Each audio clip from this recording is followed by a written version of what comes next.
Hi, ഞാൻ ആദിഷ്. ഇന്നത്തെ വീഡിയോയിലൂടെ നമ്മൾ ഡിസ്കസ് ചെയ്യാനായിട്ട് പോകുന്നത് ഒരു ഫൈറ്റ് ഒരു റിലേഷൻഷിപ്പിൽ നടക്കുന്ന സമയത്ത് ഒരിക്കലും പറയാൻ പാടില്ലാത്ത കുറച്ച് കാര്യങ്ങളാണ് ചർച്ച ചെയ്യുന്നത്. 5 കാര്യങ്ങൾ.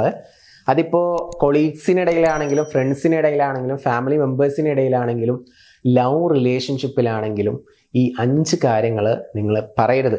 പറഞ്ഞു കഴിഞ്ഞാൽ ആ കമ്മ്യൂണിക്കേഷൻ അവിടെ ഫെയിലാവും, അത് കൂടുതൽ കോംപ്ലിക്കേറ്റഡ് ആവും. ഏതൊക്കെയാണെന്നല്ലേ? ഒന്നാമത്തെ കാര്യം, നമ്മൾ സംസാരിക്കുന്ന സമയത്ത് എപ്പോഴും ഓൾവേസ് അല്ലെങ്കിൽ നെവർ എന്നുള്ള വേർഡ്സുകൾ ഉപയോഗിക്കാതിരിക്കുക. ഇംഗ്ലീഷ് വേർഡാണ്, മലയാളത്തിൽ പറയാം. ഓൾവേസ് എന്ന് പറയുമ്പോൾ എല്ലായ്പ്പോഴും അല്ലെങ്കിൽ എപ്പോഴും, നെവർ എന്ന് പറഞ്ഞാൽ ഒരിക്കലും അല്ല എന്നുള്ള ഒരു അർത്ഥമാണ്. അപ്പോൾ നമുക്ക് ഇത് ഒരു എക്സാമ്പിളിലൂടെ നമുക്ക് നോക്കാം. ഒരു വഴക്ക് ഇങ്ങനെ നടക്കുകയാണ്. അപ്പോൾ ആ സമയത്ത് നമ്മൾ പറയുകയാണ്, നീ എപ്പോഴും അങ്ങനെ തന്നെ, അല്ലെങ്കിൽ നീ എപ്പോഴും ഇതുപോലെയാണ് എന്ന് പറയുകയാണെന്ന് വിചാരിക്കുക.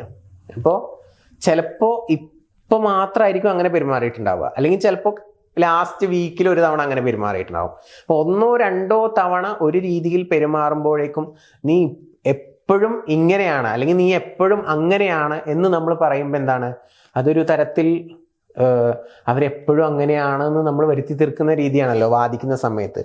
അപ്പോൾ സത്യത്തിൽ അങ്ങനെ ആയിരിക്കില്ല.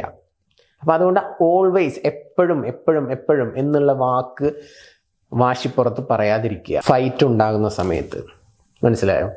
അതുപോലെ തന്നെ നെവർ, നീ ഒരിക്കലും അത് ഓർക്കാറില്ല അല്ലെങ്കിൽ നീ ഒരിക്കലും അത് ഓർമ്മപ്പെടുത്താറില്ല, നീ എപ്പോഴും അങ്ങനെ തന്നെയാണ്. അങ്ങനെ പലപ്പോഴും നമ്മൾ പറയാറുണ്ട് അല്ലേ?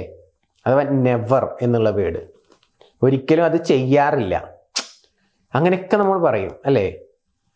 അപ്പം അത് ചിലപ്പോൾ 1 or 2 തവണ ചെയ്യാതെ ഇരുന്നിട്ടുണ്ടാവുള്ളൂ, പക്ഷേ നമ്മൾ അങ്ങനെ ലേബൽ ചെയ്യും. അപ്പോൾ ഈ ഓൾവേസ് നെവർ എന്ന് പറയുന്നത് ഭയങ്കര ഡേഞ്ചർ ആയിട്ടുള്ള വേർഡ്സ് ആണ്. അത് ഒഴിവാക്കുക എന്നുള്ളതാണ് ഉദ്ദേശിക്കുന്നത്. രണ്ടാമത്തെ കാര്യം, നമ്മൾ അവർ പേര് വിളിച്ചുകൊണ്ട് അബ്യൂസ് ചെയ്യുക അല്ലെങ്കിൽ ഇൻസൾട്ട് ചെയ്യുക. സാധാരണ നമ്മൾ വിളിക്കുന്ന ഒരു പേരുണ്ടാവും, ആ പേരെന്നൊക്കെ മാറും. ചിലപ്പോൾ നമ്മൾ ദേഷ്യപ്പെടുമ്പോൾ അല്ലെങ്കിൽ എന്തെങ്കിലും കാര്യത്തിൽ ആർഗ്യൂ ചെയ്യുന്ന സമയത്ത് ചിലപ്പോൾ മൃഗങ്ങളുടെ പേരൊക്കെ വിളിച്ചു എന്ന് വരും. അങ്ങനെ നമ്മൾ അവിടെ നിന്നൊക്കെ വിട്ട് അബ്യൂസ് ചെയ്യുന്ന രീതിയിൽ, ഇൻസൾട്ട് ചെയ്യുന്ന രീതിയിലൊക്കെ വേർഡ്സുകൾ ഉപയോഗിക്കുന്ന ആളുകളാണെന്നുണ്ടെങ്കിൽ അത് ഒഴിവാക്കുക. നോ നെയിം കോളിംഗ് എന്നുള്ളതാണ് ഉദ്ദേശിച്ചത്. ദെൻ അടുത്തൊരു പ്രധാനപ്പെട്ട കാര്യം എന്ന് പറയുന്നത്, അവരുടെ ഭാഗത്തു നിന്നുണ്ടാകുന്ന ഒരു ആക്ഷൻ്റെ പുറത്ത് നമ്മൾ ഒരു ലേബൽ ഇടുക അവർക്ക്. എന്താണ്? നീ ഭയങ്കര മടിയനാണ്, അല്ലെങ്കിൽ നിനക്ക് തീരെ പേഷ്യൻസ് ഇല്ല കേട്ടോ, അല്ലെങ്കിൽ നമ്മൾ പറയും നീ ഭയങ്കര സെൽഫിഷാണ് കേട്ടോ.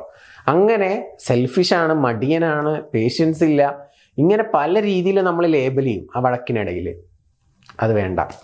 കാരണം അങ്ങനെ ലേബൽ ചെയ്യുന്നത് പലപ്പോഴും ഓപ്പോസിറ്റ് നിൽക്കുന്ന വ്യക്തിക്ക് നന്നായിട്ട് ഹേർട്ടാവും അല്ലേ? ചിലപ്പോൾ നമ്മൾ പറയും നീ ഭയങ്കര കള്ളിയാണ് അല്ലെങ്കിൽ നീ ഭയങ്കര നുണയനാണ് എന്നൊക്കെ പറയുമ്പോൾ ഭയങ്കര പെയിൻഫുള്ളാണ് ഓപ്പോസിറ്റ് നിൽക്കുന്ന വ്യക്തിക്ക്. എസ്പെഷ്യലി ആ വ്യക്തി അങ്ങനെ ചെയ്തിട്ട് കൂടി ഇല്ലെങ്കിൽ, അങ്ങനെ ചിന്തിച്ചിട്ട് കൂടി ഇല്ലെങ്കിൽ എന്തായിരിക്കും അവസ്ഥ? ഭയങ്കര പെയിൻഫുള്ളായിരിക്കും. സോ ലേബൽ ചെയ്യാതിരിക്കുക അവരുടെ ആക്ഷൻസിനെ. ദെൻ അടുത്തതായിട്ട് പറയാനുള്ള ഒരു കാര്യം ഇങ്ങനെ സംസാരിച്ചുകൊണ്ടിരിക്കുന്ന സമയത്തെ പാസ്റ്റിലെ വിഷയങ്ങൾ എടുത്തിട്ടിട്ട് വാദിക്കാറുണ്ട് പലപ്പോഴും പലരും. നമ്മൾ എന്തിനെ പറ്റിയിട്ടാണോ ഇപ്പോൾ ഫൈറ്റ് ചെയ്തുകൊണ്ടിരിക്കുന്നത് ആ കാര്യത്തിൽ തന്നെ സ്റ്റിക്ക് ഓൺ ചെയ്ത് നിൽക്കുക. പഴയ ചെയ്തതും ഇപ്പം ചെയ്തതുമായിട്ടുള്ള കാര്യങ്ങൾ എടുത്ത് വലിച്ച് പ്രസൻറ്റിലോട്ട് കൊണ്ടുവരാതിരിക്കുക. അത് ശ്രദ്ധിക്കുക. പാസ്റ്റിലെ കാര്യങ്ങൾ അവിടെ ഇരിക്കട്ടെ, അത് എടുത്ത് കൊണ്ടുവരണ്ട. ഇപ്പം സംസാരിക്കുന്നതിൽ തന്നെ സ്റ്റിക്ക് ഓൺ ചെയ്ത് നിൽക്കുക എന്നുള്ളത് അത് ഒന്ന് ശ്രദ്ധിക്കുക. പിന്നെ അടുത്തൊരു പരിപാടിയുണ്ട്, അത് ഒരിക്കലും ചെയ്യരുത്. കാരണം ഇന്ന് പല റിലേഷൻഷിപ്പും തകർന്നിരിക്കുന്നത് അത് ചെയ്തതിൻ്റെ ഭാഗമാണ്. ഫൈറ്റ് ഉണ്ടാകുന്ന സമയത്തേ നമുക്ക് വായിൽ പലതും ചിലപ്പോൾ വിളിക്കാൻ തോന്നിയെന്ന് വരാം. തെറി, അത് ചിലപ്പോൾ അച്ഛനും അമ്മയ്ക്കൊക്കെ വിളിക്കുന്ന ആളുകളൊക്കെ ഉണ്ട്. ഓരോരുത്തരുടെയും കൾച്ചർ അനുസരിച്ചിരിക്കും. അപ്പോൾ നമ്മൾ എത്ര പ്രഷറിലാണെങ്കിലും എത്ര ദേഷ്യത്തിലാണെങ്കിലും അത് വായിൽ നിന്ന് വന്നു പോയി കഴിഞ്ഞാൽ ഓപ്പോസിറ്റ് നിൽക്കുന്ന വ്യക്തിക്ക് അത് എത്രത്തോളം പെയിൻഫുൾ ആവുന്നോ അത്രയും വലിയൊരു പെയിൻ, ഒരു ഇമോഷണൽ ഡാമേജാണ് അവിടെ സംഭവിക്കുക. കാരണം നിങ്ങളോടുള്ള ആ ഒരു കണക്ഷൻ, ആ ഒരു ബോണ്ടിങ് തന്നെ അവിടെ നഷ്ടപ്പെടും. അത് പിന്നെ ശരിയായി വരണമെങ്കിൽ കുറേ കേസുകളിൽ ശരിയാവാറില്ല. ചില കേസുകളിൽ അവർ ഫോർഗീവ് ചെയ്യാനൊക്കെ ഉള്ളൊരു മെൻറ്റാലിറ്റി ഉള്ള ആളുകളാണെങ്കിൽ അത് ക്ഷമിച്ച് റെഡിയാവാറുമുണ്ട്. അപ്പോൾ അത് ഭയങ്കര ഡേഞ്ചറാണ്. ഇപ്പോൾ ഈ പറഞ്ഞതിൽ ഏറ്റവും ഡേഞ്ചർ അതാ. മാക്സിമം തെറി പറയാതിരിക്കുക. ഓക്കെ, ഈ 5 കാര്യങ്ങൾ ശ്രദ്ധിക്കുക. ഇനി ഫൈറ്റൊന്നുമില്ലാതെ വളരെ സ്മൂത്തായിട്ട് റിലേഷൻഷിപ്പ് ഹാപ്പി ആയിട്ട് മുന്നോട്ട് പോകണം.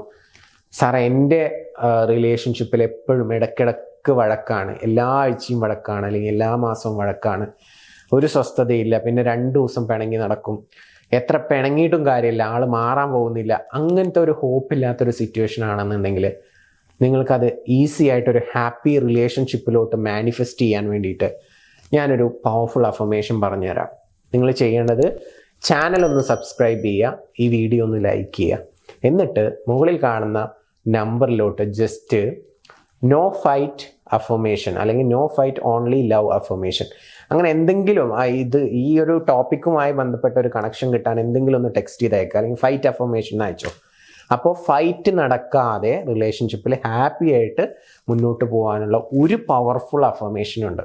വെരി പവർഫുൾ ആണത്. ആ അഫർമേഷൻ എല്ലാ ദിവസവും രാവിലെ എണീറ്റ ഉടനെ ഒരു 5 മിനിറ്റ്സ് റിപ്പീറ്റ് ചെയ്ത് പറയാം. ആ സമയത്ത് നമ്മുടെ സബ് കോൺഷ്യസ് മൈൻഡിലോട്ട് എത്തിക്കാനായിട്ട് നമുക്ക് പറ്റും. ആക്സസ് ഉണ്ട്. ആ സമയത്ത് ഏറ്റവും പവർഫുൾ ആയിട്ടുള്ള ടൈമാണ്.